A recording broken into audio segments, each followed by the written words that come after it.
Sa mga peanut lovers dyan, ito pong recipe natin ay para sa inyo at gawin pa nating espesyal kasi gagawin natin cookies. Tara, lutuin na natin ang peanut butter cookies. Let's start cooking!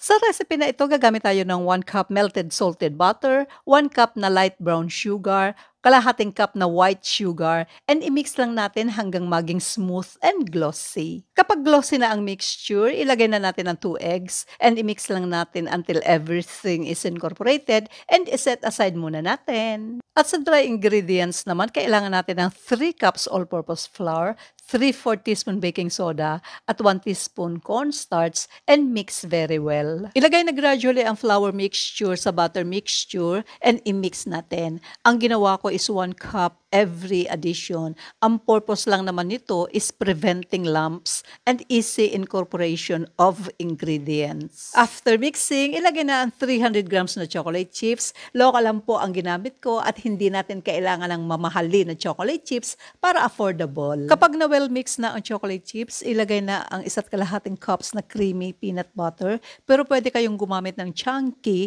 I-mix lang natin hanggang mag-equally distributed na ang peanut butter sa mixture. Lagyan ng baking paper ang baking pan at i-form na into a ball. Depende sa inyo kung gaano kalaki ang cookie na gusto mo. Ang sukat ko is more than 1/4 cup and give space each dough kasi mag-flatten pa siya when baking. Once na form na into a ball, takpan in i-chill ng 30 minutes. Ito yung second tray, exactly 1/4 cup ang sukat ko sa dough and so I made exactly 24 pieces na cookies. After 30 minutes of chilling, i-bake for 20 minutes sa 190 degrees Celsius na naka-preheat ang oven. Exactly 20 minutes guys, ito na po ang ating dalawang tray na baked cookies. Sobrang bilis lang, di po ba? It's merienda time na, timpla na ng kape, pwedeng tsaa or malamig na inumin at kainan na. Tara!